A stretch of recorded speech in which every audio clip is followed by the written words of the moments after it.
Sejam muito bem-vindos ao podcast Abrangente. Eu sou a Maria Moinhos e este é um podcast que fala sobre gente. Terá como foco o desenvolvimento pessoal através de conversas descontraídas e partilha das minhas reflexões pessoais. É um podcast onde temas como alimentação saudável, terapias, formas de vida alternativas e exemplos de superação terão destaque. Este podcast não pretende apenas dar voz a várias formas de estar e de pensar, mas sim promover uma reflexão sobre como diariamente nos relacionamos uns com os outros e com a vida. Esperem um episódio novo quinzenalmente. Olá! Olá, Maria. Tudo bem? Tudo. Obrigada desde já por teres aceito o convite. Sim. E por seres a minha primeira convidada neste projeto. Obrigada eu também. Eu primeiro queria tentar perceber um bocadinho sobre o teu percurso. Sim. Queres falar um bocadinho sobre isso? Como é que tudo começou, mesmo em relação à naturopatia? Sim. Então, olha, já faz uns aninhos bons. Eu acho que sempre tive um bocadinho este chamamento para tudo que é mais natural. Ou seja, para nos tratarmos sempre de uma forma um bocadinho mais natural. E eu acho que isso foi mesmo alguma coisa que já veio comigo. Porque eu lembro-me de ser adolescente e acho que isto foi um marco importante aqui nessa tomada de consciência para mim. Eu tive acne quando era adolescente e como muitos de nós temos, né? Incluindo eu. Passamos por aquela fase mais de acne e eu tinha mesmo muitas borbulhas. E obviamente que nessas fases isso mexe muito com a nossa autoestima, porque há muitas mudanças no nosso corpo a acontecer. E eu pedi à minha mãe para me levar a um dermatologista. E a minha mãe levou e o médico prescreveu-me uma série de medicamentos, não é? Medicamentos que ainda hoje se prescrevem para tratar o acne. E, aliás, ele disse-me que uma das contraindicações de tomar aquele medicamento era que não podíamos mesmo engravidar. Se calhar foi o mesmo medicamento que eu tomei, isotretinoína? Algo assim. Eu acho que se chama Roacutan, mas se calhar em termos de... Não, pois. Em termos de químico, deve haver outros medicamentos com esse mesmo químico. Eu sei que era muito forte e Sim. afetava o fígado e tinha que estar para fazer análise. Sim, exatamente. Conheço várias pessoas na mesma situação. Sim. E então, eu acho que aquilo assustou-me tanto que eu saí de lá mesmo convicta de que, não, nem pensar. Eu quero melhorar, mas eu não vou mesmo tomar isto. E lembro-me que em Santarém havia uma ervanária, havia uma mais antiga, que já existe há muitos anos, e naquela altura tinha aberto um celeiro, que foi o primeiro celeiro que abriu lá. E eu recordo-me que eu tinha em casa uns daqueles livros antigos de como nos tratarmos de forma natural, etc. E foi a primeira vez que eu ouvi falar de óleos essenciais. Portanto, isto já faz mais ou menos uns 15 anos. Eu fui a essa ervanária e eu disse à moça que estava lá, olha, eu quero estes óleos essenciais e etc. E ela perguntou-me porquê e eu disse, olha, por causa do acne, eu quero tratar o meu acne e não sei o quê. E depois, com aqueles óleos essenciais, o que é que eu fazia? Eu fazia saunas faciais, ou seja, punha água a ferver. Depois punha umas gotinhas daqueles óleos essenciais que foram os 3 óleos essenciais que nunca mais me esqueço, que foi lavanda, gerânio e zimbro. E eras tu própria que fazias? E era eu que fazia aquilo em casa. Uau! Eu tinha os óleos, punha água a ferver, punha as gotinhas lá dentro, punha uma toalha por cima da cabeça e estava a apanhar aquelas saunas. E depois eu fazia as máscaras de argila com os óleos essenciais. E é engraçado porque eu fiz isto muitos anos. Eu não vou dizer que o meu acne se tratou assim, no abrir e fechar de olhos, não tratou. Mas que realmente foi melhorando, isso melhorou bastante. Até porque às vezes também existem causas internas e quando assim é, aquilo que nós fazemos topicamente não é suficiente. Tem que se tomar mesmo algo natural a nível interno. E eu não estava mesmo a tomar nada. Mas fiz isso durante muitos anos e eu acho que isso foi um marco na minha vida que eu nunca mais me esqueço. Porque eu acabei o 12º e eu não me identificava com nenhuma das áreas. Ao mesmo tempo eu achava que eu era muito estranha porque falava com amigos e com a minha irmã e estavam todos muito vocacionados para uma área e eu sentia-me completamente perdida. Naquela altura não havia internet, não é? Convém saber.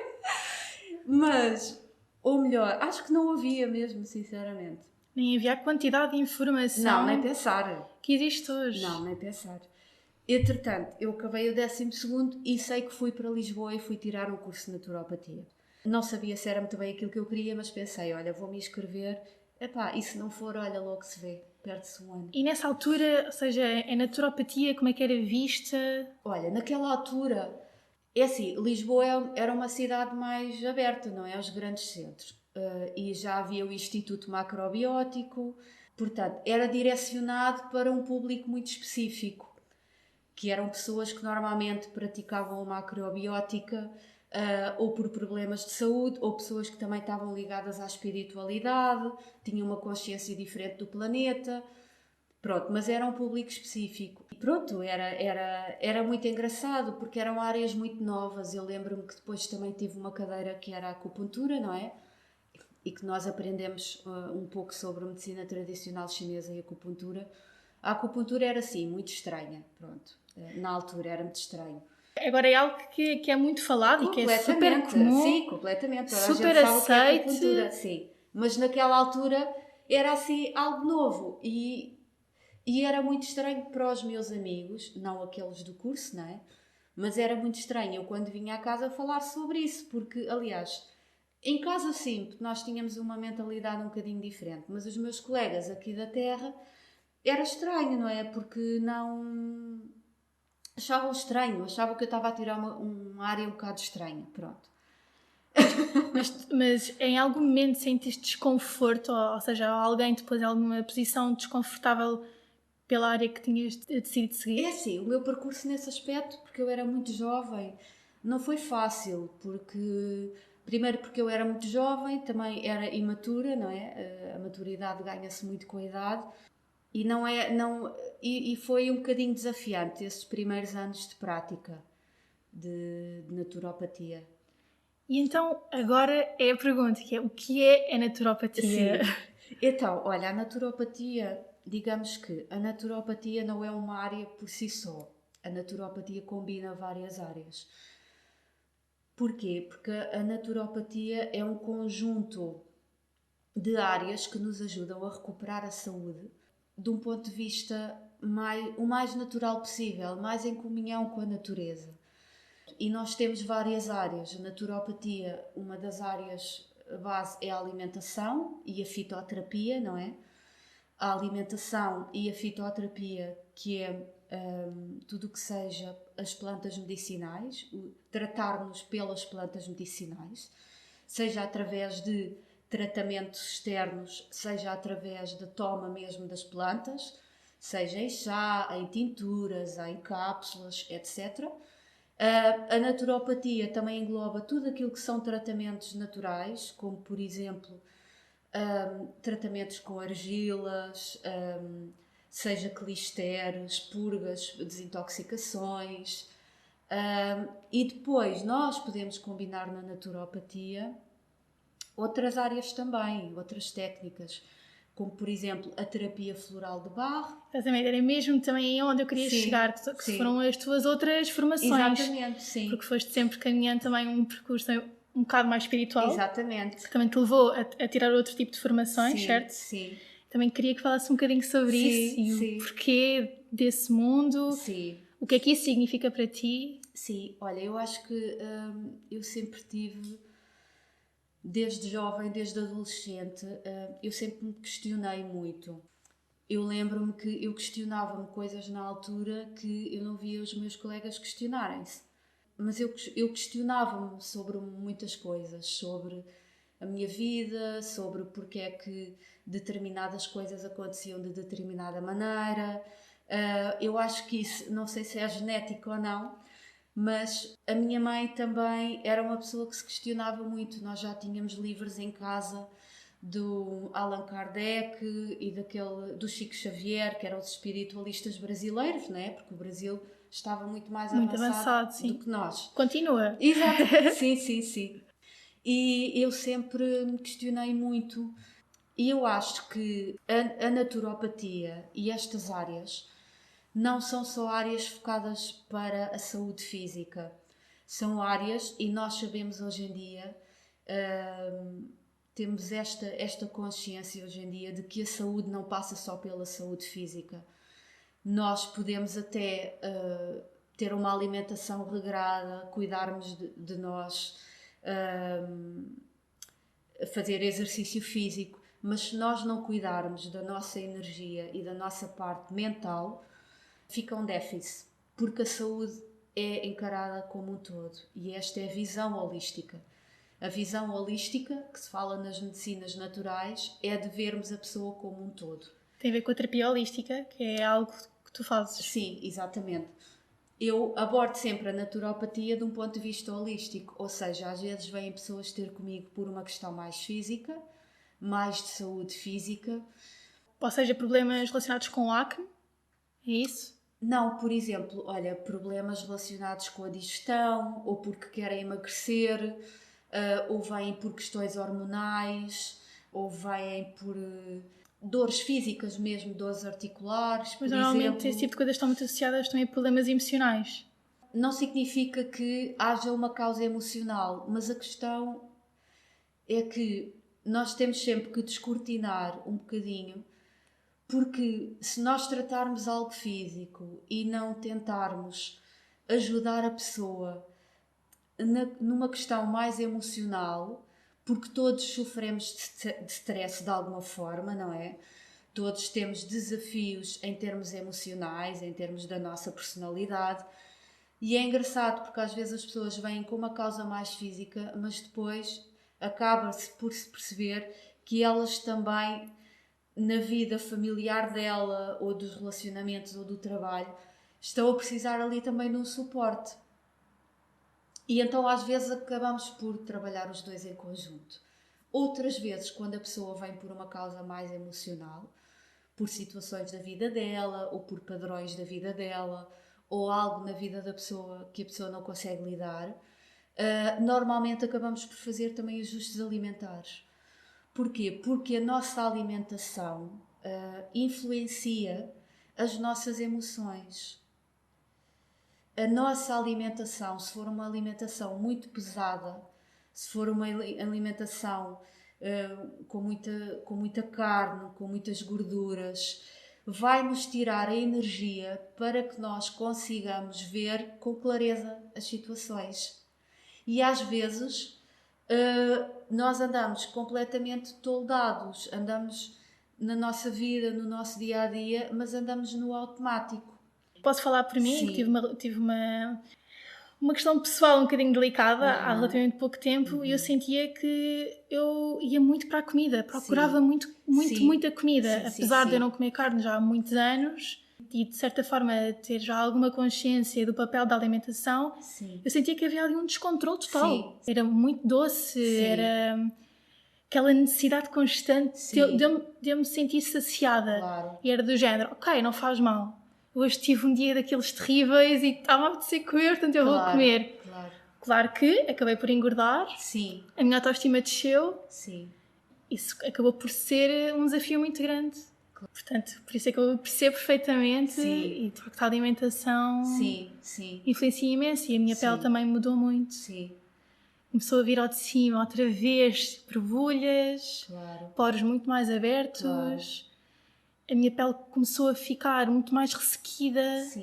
A nível de autoestima foi muito mal mesmo. Depois aos poucos também comecei a tomar outro tipo de consciência do papel que a alimentação estava a fazer na minha vida. Mas é complicado de combater isso muitas vezes sem ajuda.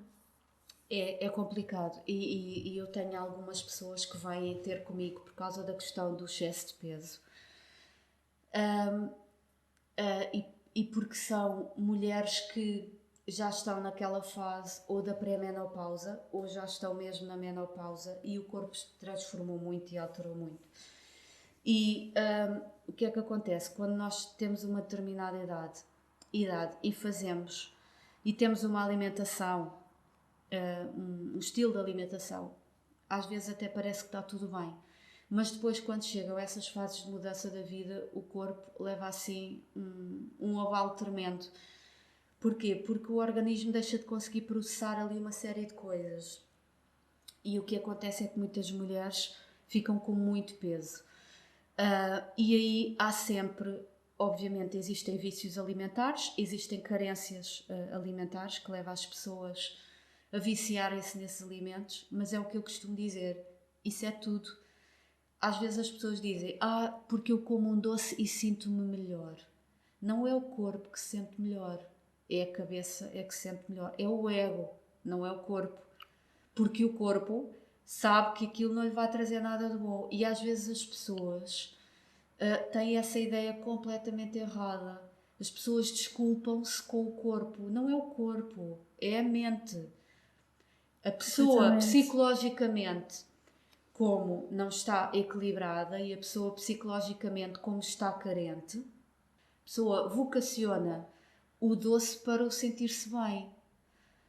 Mas isso é completamente ilusório e às vezes as pessoas não têm esta consciência. E então, quando se vai por uma questão de excesso de peso e quando vocacionamos a pessoa de forma correta e tentamos perceber, descortinar um bocadinho o que é que leva a pessoa a comer aquilo, ou porque está carente, mas está carente porquê? De onde é que vem aquela carência? E perceber as causas. Exatamente, e temos que nós próprios ajudar a pessoa, porque lá está, por causa dos véus da ilusão. Às vezes há muita ilusão que a pessoa não consegue chegar lá sozinha, porque está envolvida nos seus processos. E muitas vezes está envolvida nas suas dores e nos seus padrões de vida e não consegue sair dali. Pronto, e depois quando não consegue sair dali, obviamente que é nesse momento que a pessoa precisa de ajuda. E é algo que eu digo sempre às pessoas. Nós na nossa sociedade e na forma como fomos educados, nós temos muitas lacunas. Nós não fomos educados desde crianças, obviamente que pelas nossas mães e as nossas mães pelas nossas avós e as nossas avós pelas nossas bisavós. Depois acaba por tudo por ter um ciclo. Mas nós não fomos educados a ter autoestima. As crianças não são educadas a serem empoderadas, a ter autoestima. Isso são coisas que ficam para a vida, né? Essas lacunas vão ficando connosco. E enquanto nós não formos lá e não formos resgatar todo isso que ficou para trás, todos esses pontos fracos que ficaram na nossa educação, nós não nos vamos conseguir empoderar, vamos ficar sempre vítimas dessas experiências ou da educação que tivemos, porque não nos deram amor ou não nos deram carinho, ou porque nos faltou isto ou porque nos faltou aquilo. Há sempre alguma coisa que vai faltar, porque os nossos pais não são perfeitos e um dia, se formos pais, também não vamos ser perfeitos. A nossa sociedade não nos ensina a ter responsabilidade. Nós não nos sentimos responsáveis pela nossa saúde. Nós vamos ao médico e colocamos essa responsabilidade em cima do médico. Então, doutor, o que é que acha que eu preciso? Então, como é que acha que eu estou? É o outro é que tem a obrigação de saber como é que nós estamos. Nós não temos a obrigação. E nós somos muito bons a desresponsabilizar-nos, a colocar as culpas nos outros e a culpa é sempre ou da sociedade, ou do outro, ou do médico. E enquanto nós não assumirmos que nós somos responsáveis por tudo na nossa vida, por aquilo que criamos a cada momento, nós não nos conseguimos empoderar a 100% e vamos andar sempre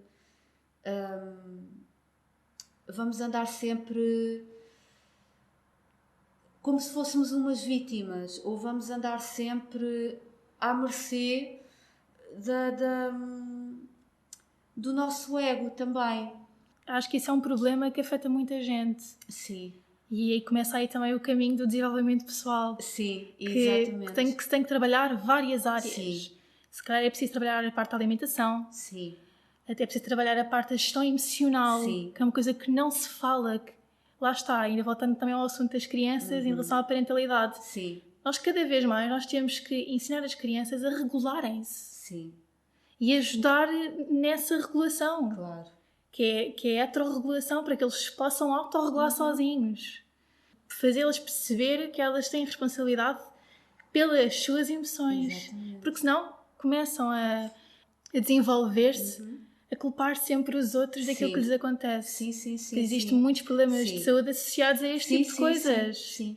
Porque existem muitos bloqueios emocionais, porque de facto a vida das pessoas fica um desastre. Sim, depois nós temos o nosso ego também sempre muito ativo, não é? Pois é, é Que verdade. o ego é o que nos coloca os entraves para avançar, são os nossos medos, as nossas inseguranças, o medo de falhar, de não ser bem-sucedida, as expectativas, pronto, etc. E toda uma ansiedade, porque a Sim, sim, ansiedade sim. Sim, está sempre a presente. ansiedade é muito geral, não é? A ansiedade é um sintoma muito geral. Normalmente a ansiedade está associada aqui a medo e a controle. O sentirmos que não controlamos as coisas, que não controlamos nada, é algo que mexe muito, mexe com muitas pessoas. O sentirem que não têm o poder de controlar as coisas, que têm que aceitar que não podem controlar a vida, nem podem controlar os outros, nem o desenrolar das situações. E isto abala com a estrutura de muitas pessoas, não é? Porque vive-se numa ilusão de que se consegue controlar alguma coisa. O medo é outra ilusão.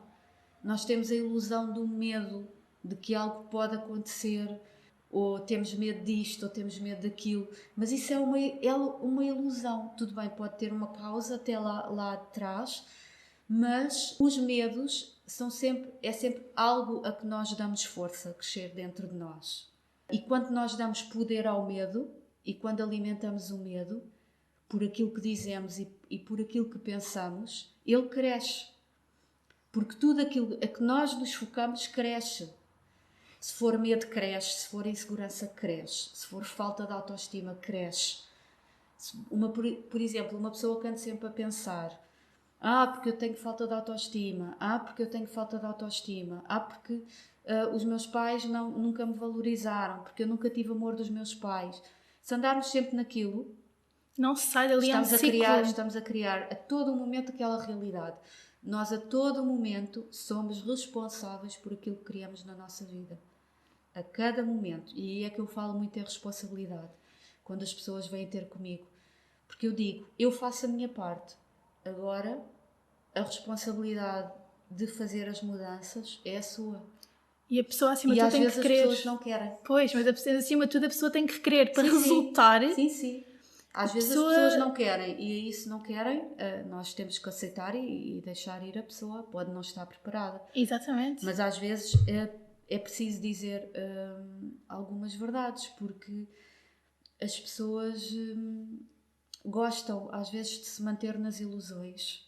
Isso foi E uma enquanto coisa... nos mantermos nas ilusões, nós não vamos andar para a frente. E isso foi uma coisa que a minha mãe me disse acerca das tuas consultas. Porque, para quem não sabe, a minha mãe é acompanhada pela Lininha e ela disse-me: eu gosto muito da Lininha, principalmente porque ela me diz as coisas como elas devem ser ditas. Ela não está ali com rodeios, ela diz-me as coisas e para mim é muito importante. Sim, é. Para quem está preparado para ouvir, sim. Isso é realmente importante porque ajuda a pessoa a olhar para dentro dela mesma e a mudar, a alterar certas coisas se lhe fizer sentido. Sim. E nós precisamos muitas vezes de um abre-olhos. Nós precisamos, e eu costumo dizer até, às vezes aqui em casa, não é? Eu costumo dizer, quando eu não estiver a ver, por favor, ajudem-me a ver. Porque nós muitas vezes não conseguimos ver. Nós não nos conseguimos ver, nós não conseguimos sair de fora de nós e ficar lá em cima e ver a situação como se fosse um filme a acontecer. Porque estamos demasiado agarrados às situações. Nós agarramos às nossas experiências, àquilo que aconteceu no passado e definimos a nossa vida segundo essas experiências. Se nós numa situação na nossa vida não fomos bem-sucedidos, nós vamos achar ou criar a crença dentro de nós que cada vez que quisermos avançar na mesma situação não vamos ser bem-sucedidos. E depois o que é que acontece? Nós temos o sistema da nossa mente que automaticamente nos tenta proteger. Ou seja, cada vez que nós queremos avançar, vem esse medo. O nosso ego automaticamente é ativado e diz-nos: se avanças, não vais ser bem-sucedido. Se avanças, vais falhar. Se avanças, podes não ser reconhecido. E nós, o que é que fazemos? Retraímos-nos e autossabotamos-nos. Completamente. É muito fácil. Cada vez que nós queremos avançar numa situação, é bom estarmos cientes disso. surgem o medo, vão surgir medos, mas de certeza que surgem medos. E vão surgir inseguranças, e vão surgir o medo de não sermos aprovados, ou da família não nos aprovar, ou dos amigos não nos compreenderem, enfim.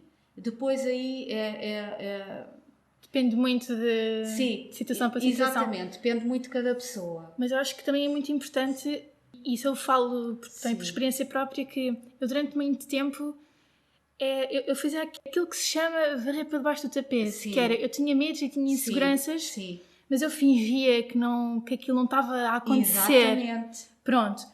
Só que depois cheguei a um ponto da minha vida em que continuava a sentir-me super bloqueada. Sim. Então, o que é que eu fiz? Ok, eu tenho medo. Aceito que tenho medo. Sim. Aceito que tenho estas inseguranças e, de certa forma, tento abraçá-las, sabes? Exatamente. Tento abraçá-las o mais mesmo. possível e, ok, eu sei que vocês existem, sei que estão aqui, mas eu não vos quero. Não vos quero lá trabalhar. Portanto, fiquem aqui, estão arrumadinhas nesta gavetinha e deixem-me ir à minha vida. Sim. Não, vocês simplesmente não podem ir trabalhar e eu não posso permitir que isso aconteça. E acho que quando eu comecei a querer realmente isso para mim, ter essas inseguranças e esses medos bem guardados naquela gavetinha, bem dentro de mim, apesar de eu saber que eles existiam, tudo começou a fluir de forma diferente. Ou seja, as coisas que me aconteciam de menos boas, eu já conseguia lidar com elas de uma forma muito mais leve. Sim. Porque antes o que acontecia é que eu simplesmente sabotava-me. Exatamente. E há muito aquela coisa de não, tu não tens medo, ou não ligues. Sim. Ou seja, a desvalorização dos sentimentos do outro. Sim. E sempre que faziam isso comigo, eu sentia-me de género, mas eu não estou a ser ouvida, eu continuo a ter estes sentimentos. Sim, claro. Eles estão aqui dentro de mim. Claro. Então eu comecei, ok, vocês estão aqui, estamos todos abraçadinhos, está tudo a correr muito bem. E simplesmente fiquem guardados. E a partir daí as coisas começaram a fluir. Sim. Mas claro que às vezes é inevitável e vem um bocadinho mais ao de cima. Sim. E então quando o volume está um bocadinho alto desses medos e dessas inseguranças, tento equilibrar o volume, tento baixar um bocadinho, de forma a que eles não me atrapalhem. Sim. Mas é difícil. Sim. É desafiante, sim. É desafiante e requer trabalho, requer consciência.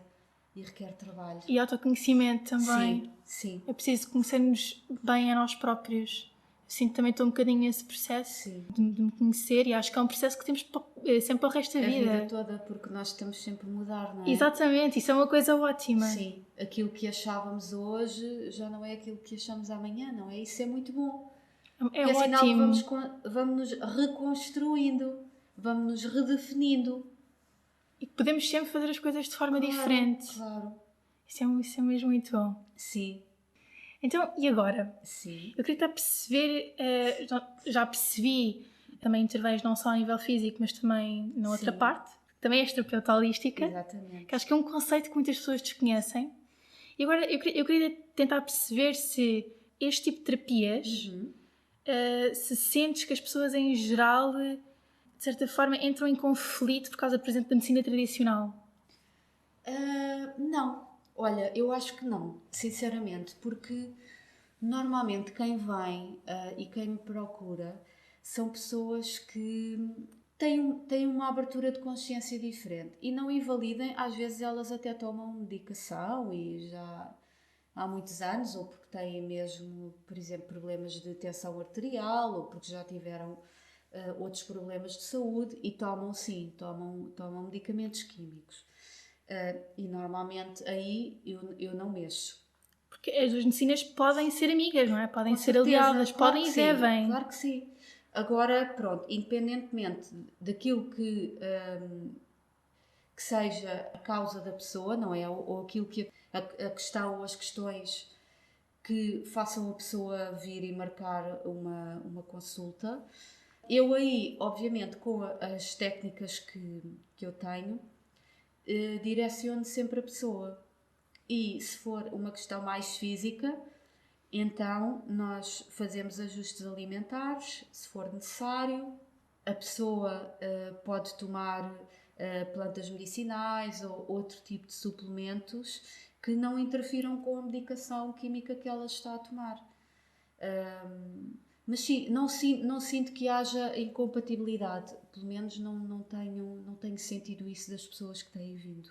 Ok, isso é muito bom, Sim. porque eu tenho algumas pessoas Sim, que conheço que são muito céticas sim, em relação às medicinas naturais, sim, que é o caso da naturopatia, sim. e, ou seja, privilegiam muito Sim. a medicina tradicional, a É medicina assim, convencional. convém aqui nós percebermos uma coisa muito interessante. Às vezes as pessoas têm muito receio destas áreas e eu quando estava a estudar, eu lembro-me que eu tive várias pessoas, por acaso até me lembro de um outro episódio assim bastante particular, que me disseram: epá, estás a tirar isso, cuidado, olha, tu vê lá o que é que andas a fazer e não sei o quê. E eu acho muito curioso. É bom nós tomarmos a consciência que na antiguidade e na nossa ancestralidade, e não faz tantos anos assim, as pessoas tratavam-se com alimentos e tratavam-se com plantas. Ok?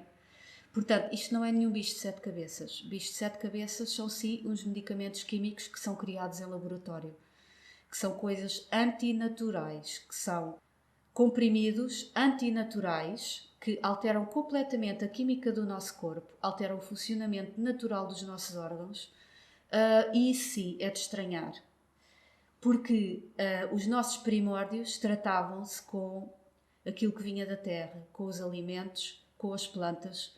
Os nossos ancestrais faziam curas de desintoxicação, que é algo que nós não fazemos hoje em dia. E isto sim é de estranhar. Isto sim é das pessoas se questionarem.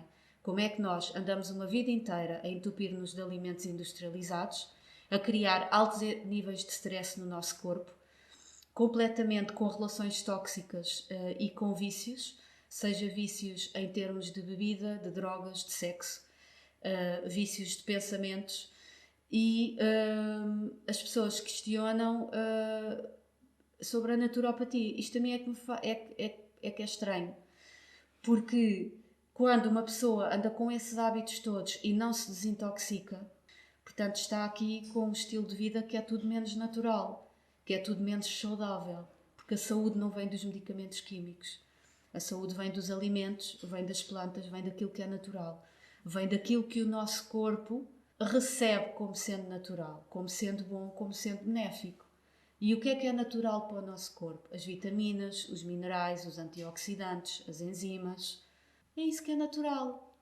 Completamente. E antigamente, e não há muitos anos atrás, antigamente os médicos receitavam, quando as pessoas estavam débeis e estavam frágeis em termos de saúde, os médicos receitavam sol, os médicos receitavam água fresca, os médicos receitavam repouso e os médicos receitavam tratamentos de termas ou tratamentos com lamas, que eram as águas termais e com as águas argilosas. Que é completamente oposto ao que é feito, Sim, ao que é feito sim. atualmente. E como é que a pessoa se questiona de que ficam com muito receio da naturopatia?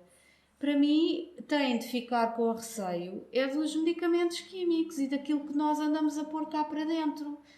Que as pessoas vão ao supermercado, consomem alimentos completamente industrializados diariamente e depois aparecem cancros que a pessoa acha que é do nada. Não, não é do nada. Um cancro não aparece do nada. Um cancro, até aparecer, demora o seu tempo a desenvolver-se. Nós é que criamos as condições para os cancros aparecerem. Sim, são os nossos hábitos e as nossas rotinas diárias que, de certa forma, o tornam mais propenso, não é? Sim, claro que generalizando, não é? Eu não estou aqui a dizer que isto é uma verdade absoluta, porque às vezes há situações hereditárias, não é? Que nós nos sentimos um bocado impotentes para lidar com elas. Mas grande parte das doenças degenerativas que nós conhecemos são pelos nossos hábitos de vida. Lá está, porque nós não nos responsabilizamos. Porque nós não queremos fazer as alterações necessárias para melhorarmos a nossa vida. Estamos constantemente a pôr entraves, estamos constantemente a pôr bloqueios. Ah, é amanhã, ah, é depois, ah, porque eu quero mudar, eu até quero mudar, mas com a família é difícil. Ah, porque eu trabalho muitas horas e é difícil cozinhar para mim. Ah, porque isto, ah, porque aquilo. E nós temos que começar a perceber muito bem, a tomar consciência do que é que nós dizemos constantemente. Não, as pessoas estão sempre a dizer é difícil, é complicado. Então temos que descomplicar. Sim, isso está-lhes na mente. Porque não sei o quê. Pois é difícil. É complicado. Porque não sei o quê. Isto está a criar uma realidade de dificuldade para a pessoa. A vida não desenrola enquanto nós andarmos sempre na nossa boca e na nossa mente, porque estamos a criar essa realidade cada vez que dizemos isso. Isto é uma coisa científica. Por exemplo, o PNL, a Programação Neurolinguística, mostra isso mesmo. Claro, exatamente. Aquilo que nós dizemos, o que nós verbalizamos, o que nós pensamos, faz com que se crie de facto a nossa realidade. Completamente. E isto é uma coisa provada. Completamente. Então nós temos que começar a tomar consciência disso mesmo. O que é que andamos a repetir constantemente na nossa vida que cria os bloqueios? Então, e tu és a pessoa que consegue ajudar a reverter certos bloqueios? Sim, eu ajudo com... eu estudei em Londres, estudei Kinesiologia em Londres e estudei também EFT, que se chama Emotional Freedom Techniques. Pronto. Esta área é uma área muito interessante porque basicamente nós acedemos aos meridianos da acupuntura. É um tratamento que tem uma sequência, acedemos às nossas memórias e acedemos também às histórias, porque às vezes nós ficamos presos nas histórias da nossa vida e criamos traumas com isso, não é? Experiências traumáticas nós criamos. Então, nós acedemos a essas histórias e essas memórias e esse diálogo que surge sempre na nossa mente e vamos desprogramar isso. Fazemos uma desprogramação. Em conjunto, eu utilizo também a terapia floral de Bach. Pronto, trabalho com os remédios florais, que são 32 remédios para cada emoção, correspondente a cada emoção, e existem florais tipo para cada pessoa, não é? Porque todos nós temos os nossos aspectos que são um bocadinho mais evidentes, e então os florais ajudam a ir limpando a nível energético essas questões. E os florais trabalham pelo mesmo princípio da homeopatia, que é guardam a energia do princípio ativo. E isso tudo são coisas que tu própria também pões em prática para ti, no teu dia-a-dia? Sim. E quais é que são assim as grandes diferenças que tu sentiste quando começaste realmente a enverdar por estes assuntos, a tirar estas formações, agora mesmo a nível pessoal? Sim. Eu também passei muitos anos da minha vida bloqueada. Lá está, eu sempre me questionei sobre muitas coisas desde cedo e eu via padrões na minha vida. A acontecer e não percebia porque é que eles aconteciam. E depois comecei a fazer a minha caminhada, fui tirando algumas formações para me ajudar a ir mais fundo em algumas questões. Mas ainda assim, eu autossabotava-me muito.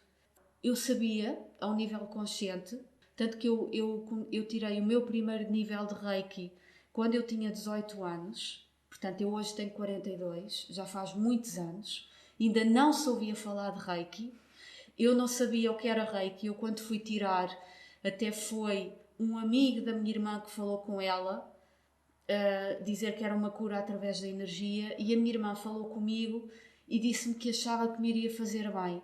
E eu fui um bocado sem saber o que era aquilo. Portanto, desde os meus 18 anos que eu pratico Reiki. Tanto que eu digo hoje em dia que o Reiki, para mim, a energia, e eu acho que é assim que tem que ser vista, a história das pessoas irem tirar mestrados disto, para mim é uma coisa que não me cabe na cabeça. Sendo nós todos canais de luz, não é? Sendo nós todos, assim que nos permitirmos, sermos canais desta energia universal que existe por si só automaticamente, não é? Quer a gente pense que ela existe, quer a gente acredite ou não acredite, ela existe. Exatamente. Pronto. E para mim não faz lógica tirar um mestrado do Reiki, acho que isso é a coisa mais absurda, é mesmo da nossa sociedade ocidental, a história dos certificados. Até porque eu lembro-me que eu tirei o primeiro nível de Reiki e também era muito nova. Sim. E eu lembro-me que, ou seja, eu estou a tentar pôr isso em mestrado. Sim. E está a muita confusão. Não, é ridículo. O que é que tu vais aprender? Foi tudo muito prático. Sim. Ou seja, eu lembro-me de estar a praticar nisso também com outras pessoas e estarmos a receber os ensinamentos e ser tudo muito informal, ser um ambiente muito aconchegante, muito acolhedor, e estou a tentar pôr isso em mestrado. Eu nem sabia que havia mestrados de Reiki, não fazia ideia. Há quem dê mestrados de Reiki. E na altura eu aprendi os símbolos, não é? Aprendi e durante muito tempo eu trabalhei com os símbolos. Hoje em dia já não faço símbolos. Eu sinto que a energia automaticamente sai das minhas mãos. E como eu trabalho com kinesiologia, e na kinesiologia trabalhamos muito com os meridianos da acupuntura e trabalhamos muito com os pontos principais dos meridianos, eu automaticamente sinto a energia a fluir. Mas como te estava a dizer, para não me perder. Pronto, e então durante muitos anos eu senti-me bloqueada porque eu achava que eu era uma vítima. E todos nós temos muito o padrão da vítima em nós. Nós achamos sempre que somos vítimas, que somos menos que os outros, que somos coitadinhos. Digamos que é um mau hábito. É um mau hábito, é um péssimo hábito. E eu não conseguia empoderar-me porque eu achava que eu era vítima. Quando é que eu comecei a perceber as coisas de outra forma? A perceber e a senti-las dentro de mim. Porque uma coisa é perceber, outra coisa é sentir. O perceber ao nível racional sem sentir não faz a diferença. Nós temos que sentir e os dois têm que estar lado a lado. É a consciência com o sentimento. Quando é que eu comecei a perceber? Quando, uma vez, por acaso, eu ouvi algo sobre o Ho'oponopono. E eu achei muito interessante aquilo que vi sobre aquela senhora e comecei depois a segui-la. Mas quando eu comecei a fazer o Ho'oponopono também não o comecei a fazer da forma certa. Mas foi um caminho, mas foi aí o meu início para a mudança. Porque o que é que estas simples 4 frases nos dizem? Eu sinto muito, eu me perdoo, eu me amo, eu sou grata. Estas 4 frases dizem: eu sinto muito, e isto tudo nós dizemos para nós próprios. Eu sinto muito por eu ter atraído estas memórias para mim, seja medo, insegurança, seja experiências, etc. Ou seja, o Ho'oponopono cria-te 100% de responsabilidade de criares a tua vida. Se tu tens alguma coisa na tua vida que não está a acontecer como tu gostarias, é porque tu és responsável por isso. Ok? Não é o outro, não é o governo, não são as coisas que estão difíceis ou complicadas, não é o país, não são os governantes. Não é o universo, não são os outros, não é a tua família ou os teus amigos que te querem muito mal. Não é nada disso. Isso não existe, ok? E se existe, é porque nós damos espaço para isso entrar. Se os outros nos fazem mal e isso nos afeta, é porque nós permitimos que isso nos afete. Isto foi um marco muito importante para mim, porque isto fez completamente a transição na minha vida.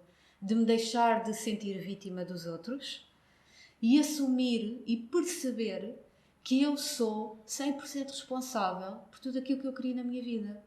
E assim como eu posso criar tudo mal na minha vida, também podes criar tudo bom. Também posso criar tudo bom. E isto abriu-me. Eu deixei, porque eu sentia-me presa, eu sentia-me aprisionada, eu sentia-me bloqueada. E quando eu percebi isto nas minhas células, ao nível das minhas células, isto foi assim um abre-olhos muito grande. Mas foi um caminho, hein? Isto não foi estalar os dedos, bora lá para a vida, oportunidades, já aí está tudo porreiro. Não foi. Isto foi um caminho. E tem sido um caminho. Isto tem sido um caminho. E na verdade talvez venha a ser sempre, não é? Sim, exatamente. Porque o desenvolvimento pessoal é mesmo isto. Mas é um isto caminho cria sempre. uma liberdade tão grande, isto cria uma leveza tão grande, porque as palavras dizem: eu sinto muito por ter atraído esta situação que me tirou da minha paz interior. Porque aquilo que nos perturba tira-nos do nosso centro, da nossa luz, da nossa paz interior. Tudo à volta fica muito afetado. Sim, completamente. E depois nós dizemos para essas memórias, que é a nossa criança interior que guarda essas memórias, nós dizemos: eu perdoo-me por ter permitido que estas memórias entrassem. Portanto, eu sinto muito por ter atraído E eu perdoo-me por ter permitido que elas me tirassem da minha paz interior. E a seguir vamos dizer, eu amo-te, ou eu me amo. E dizemos para as memórias, para os medos, para as inseguranças, para a falta de autoestima, falta de amor próprio, para a raiva, para a culpa. É o tal abraço. Exatamente. É uma outra forma de abraçar. Eu te amo. E dizemos às memórias, eu não vos nego, porque vai ser uma batalha perdida. Quanto mais eu andar a lutar com isto, pior vai ser para mim. Concordo plenamente. Mesmo.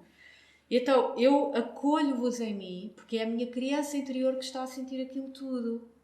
Eu sinto muito, eu me perdoo, eu amo as memórias e eu sou grata. Porque se não fossem estas memórias, eu não me permitia seguir rumo aos meus sonhos e àquilo que eu quero fazer na minha vida. Isso é muito importante. Então nós temos que olhar as memórias e temos que olhar as experiências e os bloqueios como grandes oportunidades, porque são eles que nos vão conseguir empoderar e seguir em frente àquilo que a gente quer realizar na nossa vida. E eu acho que perceber que nós temos o poder de fazer diferente, de criar realidades, pode ser assustador para muitas pessoas. E acho que às vezes é tão assustador que as bloqueia. Sim. Sabes, que aquela gestão toda emocional. Sim. Mas quando a pessoa não deixa que o medo absorva tudo, eu acho que a pessoa fica muito mais leve e consegue, ok, eu estou empoderada, eu consigo criar esta realidade, eu não estou bem neste momento, não estou feliz com o meu trabalho, quero mudar a minha vida, ok, eu posso fazer isso. Claro que, como é óbvio, a nível prático, e eu imagino, é uma mãe com filhos ou um pai com filhos, às vezes pode ser muito difícil, mas é possível contornar as coisas, às vezes pode não ser necessariamente como nós estávamos à espera, mas se calhar acaba por ser melhor ainda, às vezes basta começar e bora lá. Portanto, por exemplo, eu com este projeto do podcast já andava a pensar nisto há imenso tempo, como é óbvio dá medo, dá sempre medo, dá. Mas ok, bora lá abraçar um medo e agora estou a ter uma conversa ótima contigo. Exatamente. Portanto, só por isso já está a valer a pena. Claro que sim. Claro que sim. E há outra coisa que eu também gostava de falar contigo antes de passarmos para a parte do teu projeto, que é a questão da meditação. Certo. Pronto, que é uma coisa que nós também temos em comum. Sim. Eu também pratico meditação desde pequenina, inclusive também pratiquei com a tua mãe. Exatamente. Pronto. Sim. O que é a meditação para ti? E qual é que é o impacto que a meditação tem na tua vida? Eu não sou assim muito boa e também já faço meditação, já fiz vários tipos de meditação, não é, ao longo destes anos todos. Eu não sou muito boa assim a ficar muito tempo parada, por exemplo, sentada ou deitada ou em posição de lótus. Mas existe a meditação corporal, ou seja, que é muito à base de movimentos. Sim. O que eu faço os meus exercícios de limpeza todos os dias, faço os meus exercícios de harmonização e faço ao longo do meu dia, eu tento trazer cada vez mais uma energia de consciência para o momento presente, para o dia de hoje, para o dia do agora. E eu acho que isso já é uma excelente forma de meditar. É a prática de mindfulness? Exatamente. Porque quando nós trazemos essa limpeza e quando nós estamos atentos, e é isso que eu digo muitas vezes às pessoas que me vêm procurar por causa de questões emocionais. Às vezes as pessoas dizem, eu sinto-me assoberbada pelos meus pensamentos negativos, ou eu não consigo parar a mente. Ninguém consegue parar a mente. Isso é uma utopia, ok? A nossa mente está sempre ativa. Isto não existe. Mas as pessoas envolvem-se nessa crença e então acham que já não são capazes.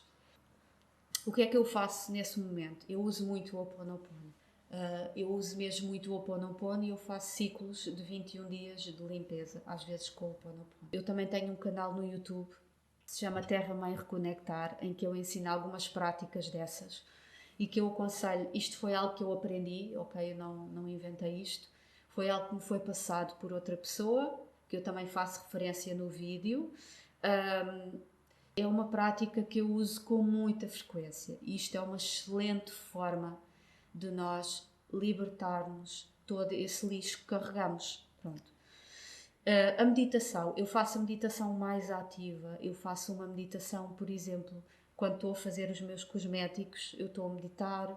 Exato, porque eu acho que existe muito aquela ideia de que a meditação nós temos que estar deitados ou sentados, de perna cruzada. Sim. Atenção Ninguém que tem tempo para isso hoje em a dia. meditação não tem que ser necessariamente assim. Não. Meditar Não. é um estado.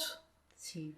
Eu às vezes estou na fila do supermercado, Sim. quando estou assim muito agitada, quando estou irritada, aquilo que faço é paro e faço as minhas respirações. Sim. E a minha mente automaticamente fica muito mais estabilizada, Sim. fica com menos poluição, digamos assim, que às vezes eu sinto que a minha mente está demasiado cheia, faço as minhas respirações, esteja onde estiver e, de certa forma, já estou a meditar. Sim.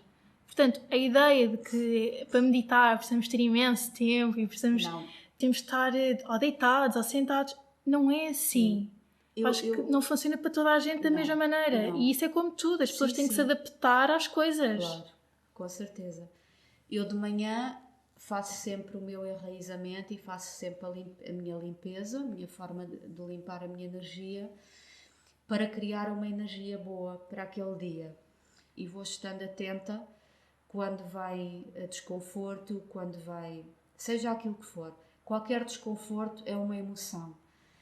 E então, naquele momento, se sinto aquilo, eu ativo logo o Ho'oponopono. Ou pergunto a mim mesma porque é que eu estou a sentir aquilo, para tentar perceber de onde é que aquilo vai.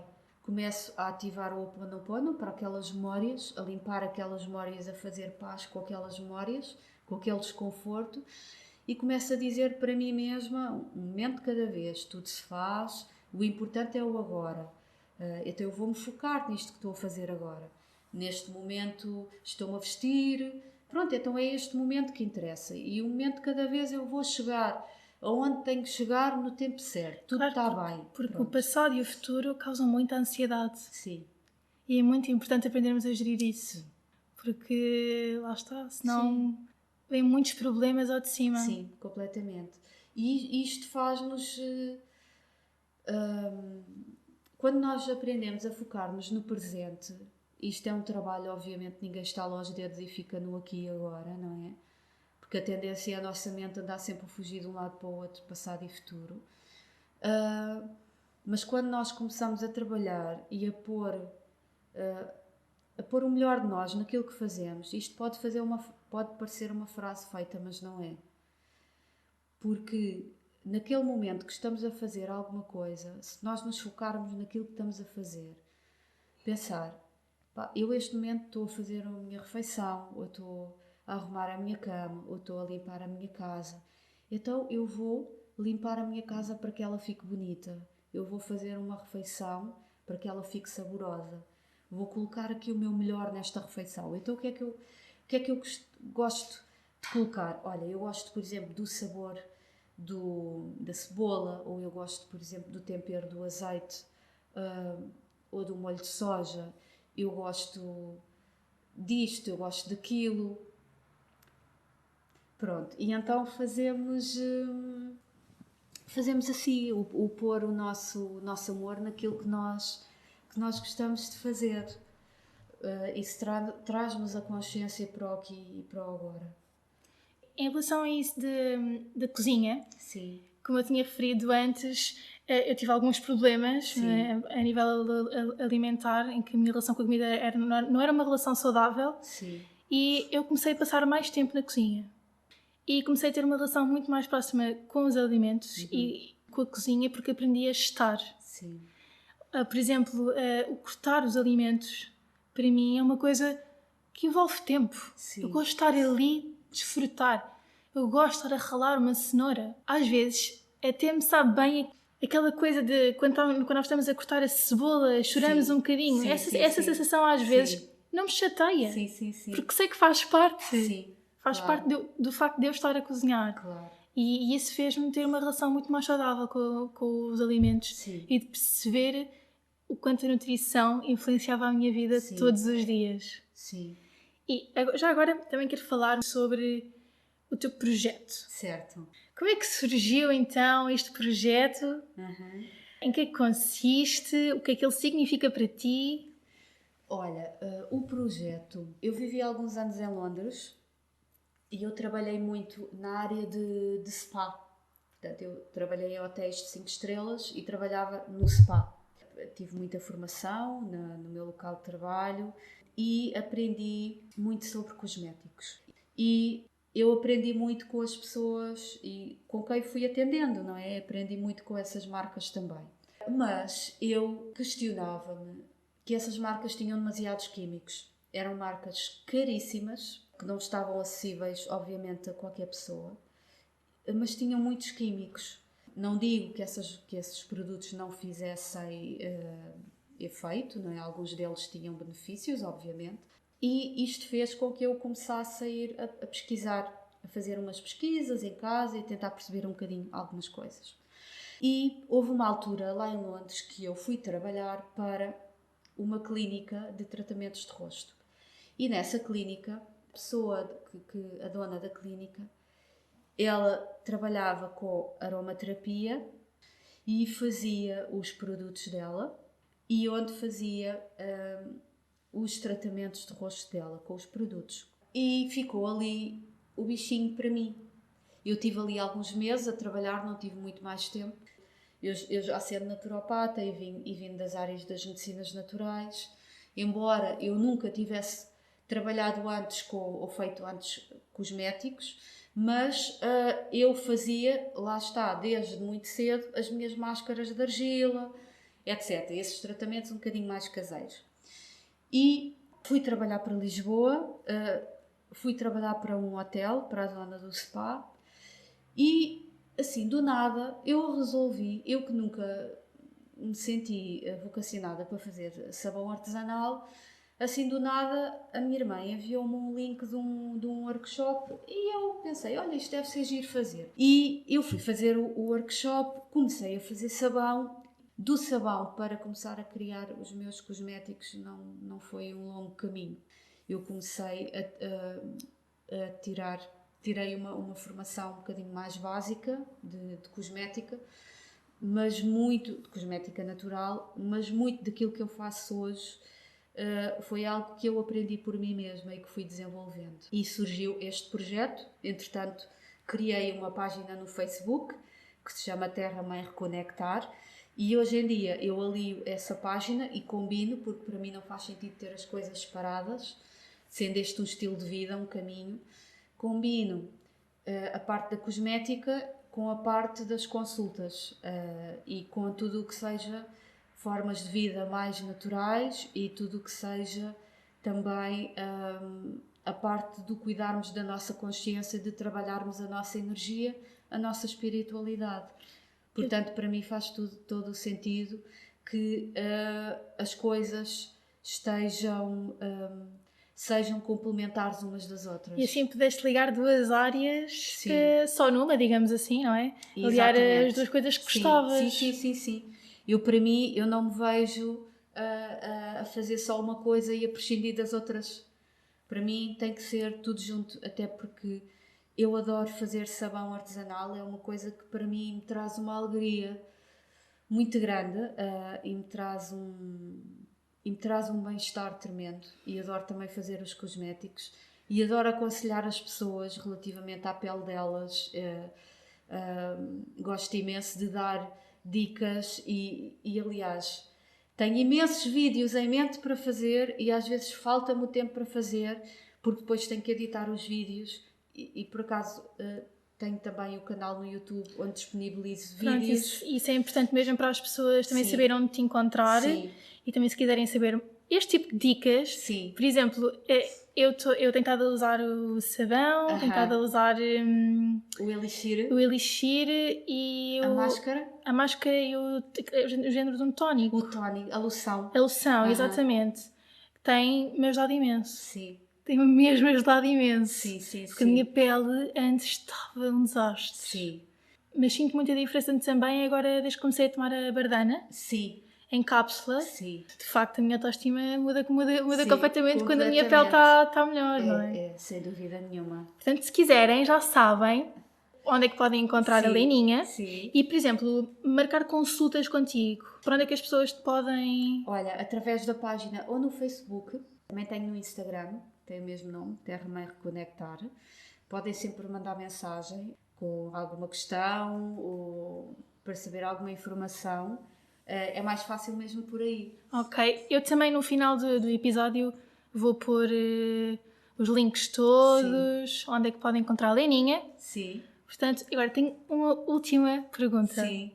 Que é, qual é que é o teu lema de vida? Olha, o meu lema de vida... Ai, boa pergunta! O meu lema de vida... Olha, aquilo que eu acho que ultimamente para mim tem sido muito importante cada vez mais é estar em paz comigo. Estar em paz comigo. E só isso já engloba muita coisa. Engloba estar em paz com o meu passado, não é? Com todos os acontecimentos do meu passado. E estar em paz com aquilo que é no presente. Com a minha vida, exatamente como ela é. Às vezes nós andamos à procura de momentos certos para fazermos a transformação na nossa vida. E há muitas pessoas que têm essa ilusão de estar à procura de um momento. Porque ainda não é o momento, porque eu preciso ter a minha vida organizada ou a minha vida daquela maneira para então, naquele momento, eu começar. Não. As transformações somos nós que fazemos aqui e agora. Então é assim, pegamos na nossa vida exatamente como ela é, naquilo que gostamos e naquilo que não gostamos e fazemos paz com isso. Se uma pessoa tem um emprego que não gosta e que está frustrada com esse emprego, tem de fazer paz com esse emprego. Tem de fazer paz com aquilo que tem nesse momento. E pensar, ok, eu não gosto disto, eu já sei que eu não gosto, mas neste momento estou aqui. Então, com isto que eu tenho, vou tentar criar paz. Para que tudo o que está à volta não esteja constantemente a afetar-nos. Porque só a partir do momento em que conseguimos fazer paz é que também as portas se abrem para outras coisas. Muito obrigada. Muito obrigada. Gostei muito. Podíamos estar aqui agora horas a conversar. E acho que já nos estendemos um bocadinho com o tempo, mas pronto. Está ótimo. Muito obrigada. Muito mesmo. obrigada também. Foi um prazer. Também. Obrigada. Obrigada. Obrigada a todos.